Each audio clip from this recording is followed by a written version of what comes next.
Joy Reid got fired from MSNBC, as you know, and we thought it was because, her ratings were terrible, that she was repelling her audience, that she was dividing the nation, that she was an embarrassment every day. And, well, she was kind of a race baiting liar. All of those very good reasons, by the way, for Comcast Universal to finally send down the axe. But apparently, she got fired for one other reason. This is according to her. Her bosses hated her, yes, just like you and I hate her, but not because of the atrocious performance she gave every night on her teleprompter reading show. No, it was because of her tweets and social media behavior. This is glorious. She showed up on a Substack video chat with Katie Couric. Katie Couric, who would have thought? And, well, just take a look at this unhinged individual explaining why she got fired.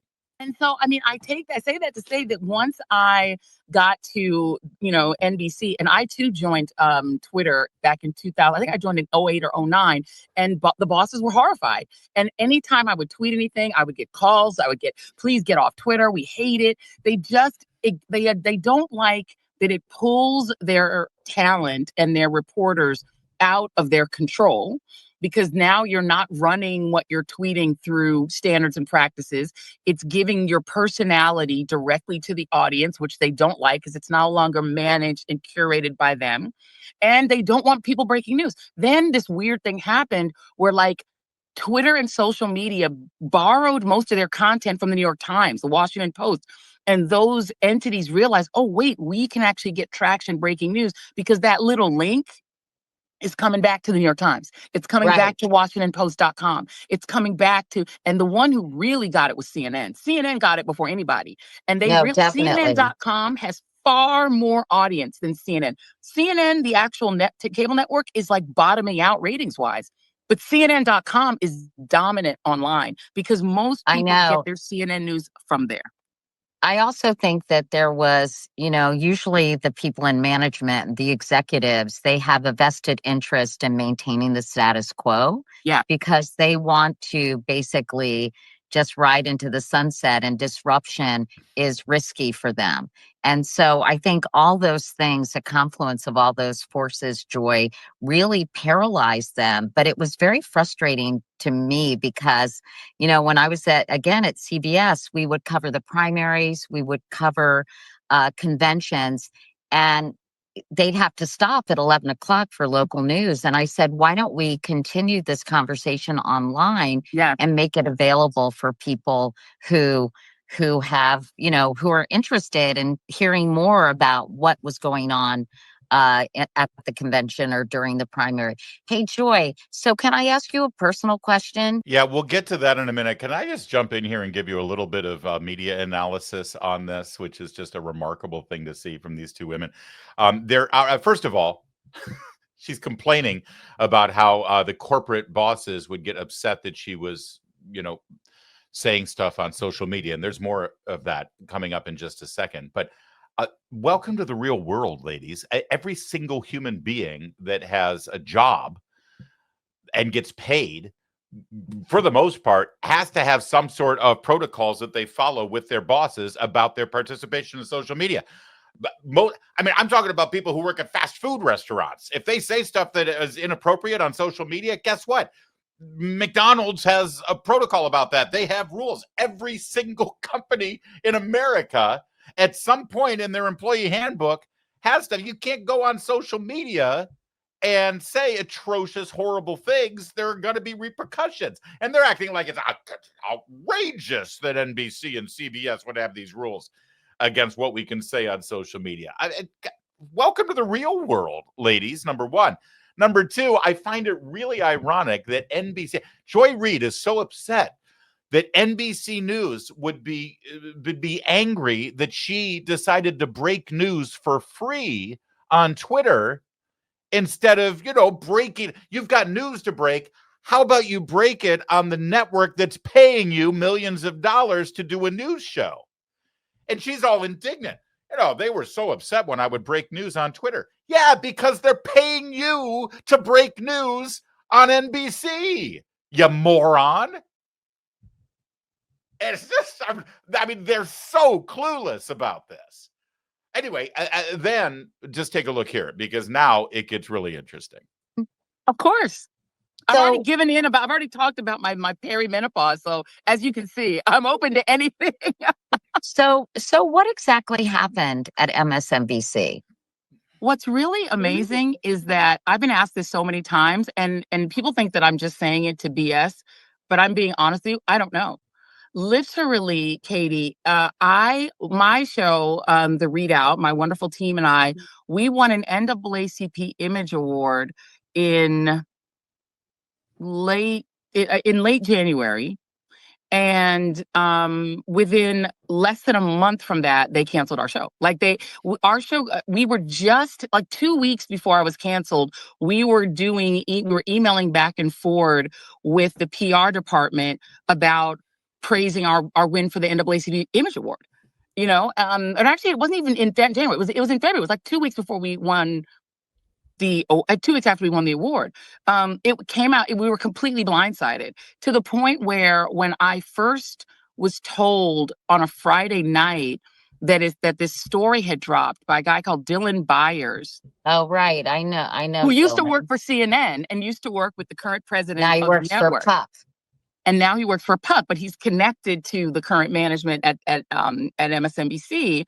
When it dropped, at first we're like, that's a rumor, and we weren't sure how seriously to even take it. It was on a Friday night. The following morning, I get a call from Rebecca Cutler, the president, or text saying, "Can I talk to her tomorrow at noon?" And got the announcement the following day at noon. Literally, I could not tell you to this day what was the cause. It wasn't ratings, because we had just had a ratings meeting a couple of weeks before that, talking about the fact that our show, everybody lost ratings. I mean, everybody, the entire of cable news on the non-right-wing side collapsed after the election. Our show was down less than any other primetime show. We were down, other than Rachel Maddow, we were down the least. So we were just told that we were holding on pretty well. And then, it's not like the ratings have gotten better, since I've been gone. So I can tell you, honestly, I even had my exit interview, and no one has told me why I was fired. All right. So let's put 2 and 2 together here. First of all, one thing we do know is that they were very angry at her use of social media. And so that put her in the doghouse. We'll get to that in a minute. But then secondly, you notice what he said, I have no idea. It wasn't the ratings. Other than Rachel Maddow, we were doing okay, actually. We had lost fewer.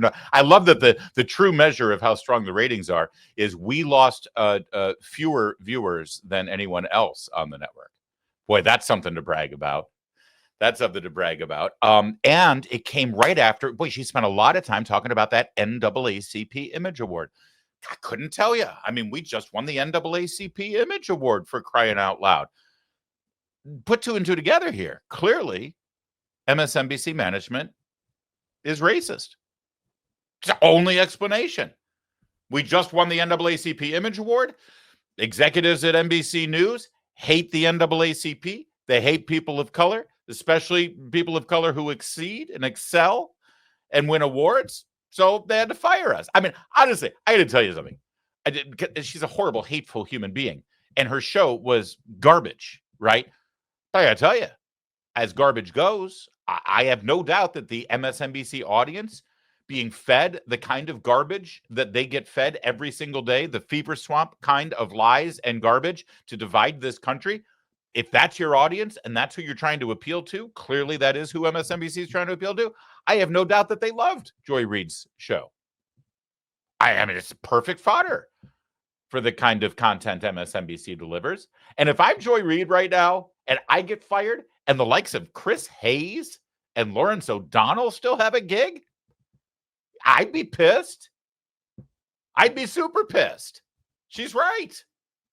So this whole notion of her activity and behavior on social media leading to her being on the outs with her executives and potentially leading to her firing, her inexplicable, unfair, racist firing, well, that certainly demands that we examine some of the content she would share on social media. So let's do that, shall we? Let's see exactly what might have been objectionable to the executives at MSNBC, the racist executives there at MSNBC. Got to be honest and keep it real. This is not the pick that I expected that she would make. It did come down to the final three, as we understand it. And I thought she would go astronaut, keeping it real.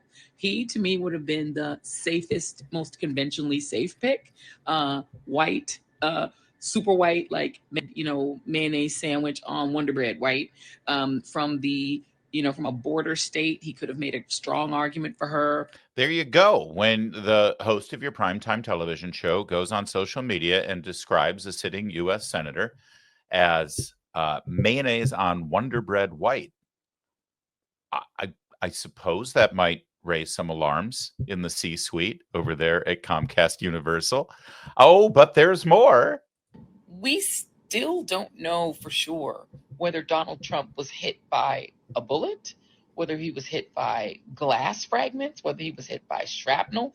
We don't have those details. We actually have no details from his physician, even though this man is still a Secret Service protected, and presidential candidate.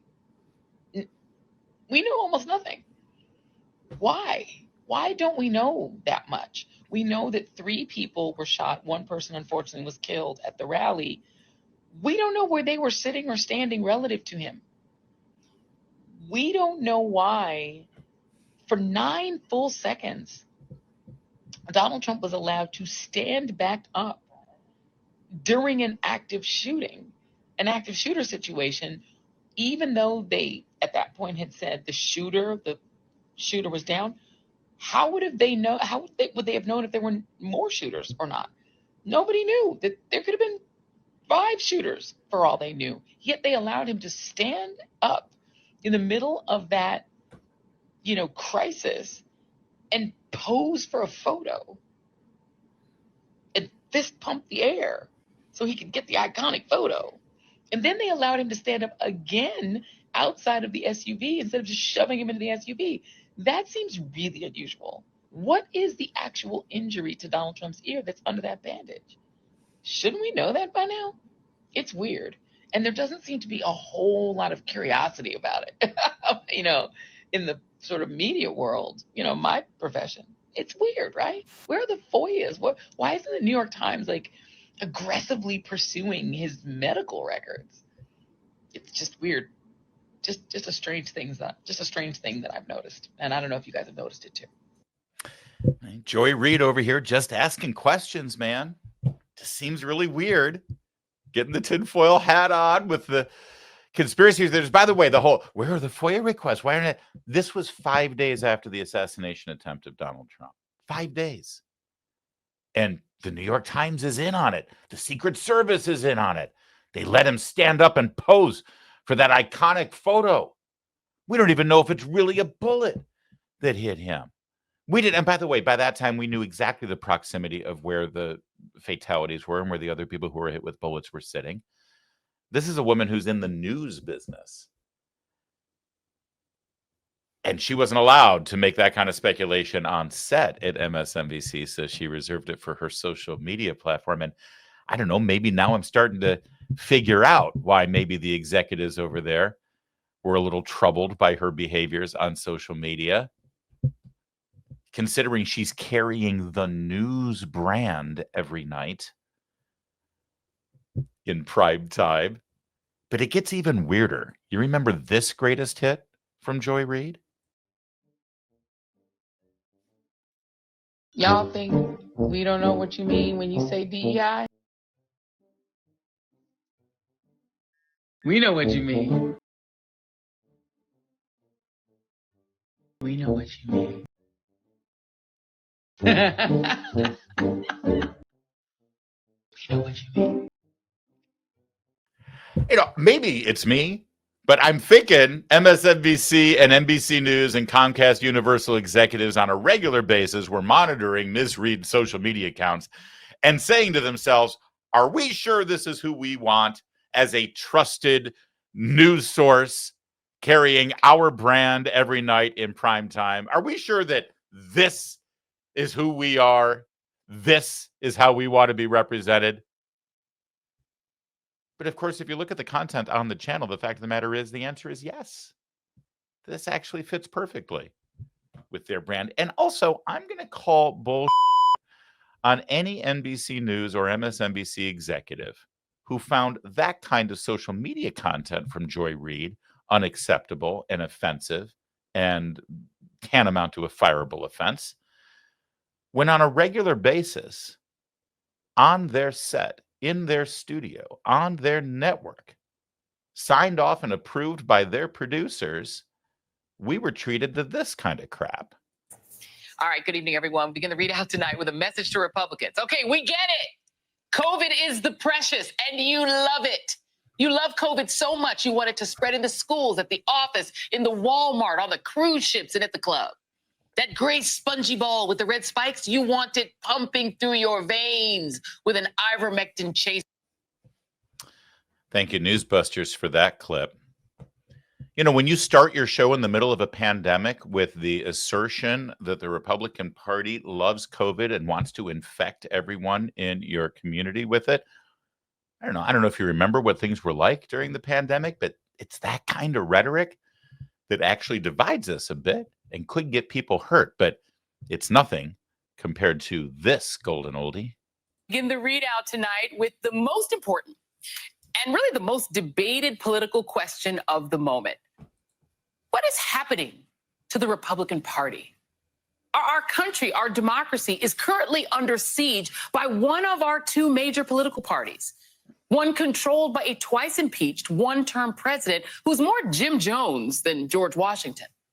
A party that, thanks to Donald Trump's rabbit hole of conspiracy theories, white grievance, and an unquenchable thirst for absolute power, embraces causes that were once viewed as fringe. Things like abortion bounty hunting, now the law in Texas, banning books, or really any idea that doesn't render every single white American in history going all the way back to 1619 and right up to today as innocent and benevolent, even as a noose literally hung outside the U.S. Capitol just 6 months ago. It's a party that's committed to turning domestic terrorists into martyrs and freedom fighters while launching a crusade against the COVID vaccine and now any vaccine, even if that leaves America more vulnerable to sickness and suffering and death. And anyone who's encouraging you to stay alive by taking the vaccine, well, they're called needle Nazis. Remember when these ideas were relegated to some kooky corner of the internet? When erasing a politician's crime sounded like Putin? Not too long ago, our idea of the Republican fringe was a bunch of guys in tri-corner hats getting really angry about taxes and a black president. Well, this new fringe ate that fringe for breakfast. And it's taken over the mainstream Republican Party. And it all culminates in that new bizarro world Republican ideology doing everything in their power to make it so hard for you to vote that you can never vote them out. Yeah, that's the kind of nightly offering you would get from Joy Reid on MSNBC with that lovely peacock representing the NBC brand in the corner. They were fine with it every single night, night after night. So I'm sorry, Comcast Universal, I'm not buying this load of crap that it was about ratings or about her behavior on social media, because the stuff that actually made it through your producer's sign off and into the teleprompter, into your fancy studio at 30 Rock was worse than anything she did from her bathroom on Twitter. I got to side with Joy on this one. She got fired because NBC News is racist. Yep, I'm going with that.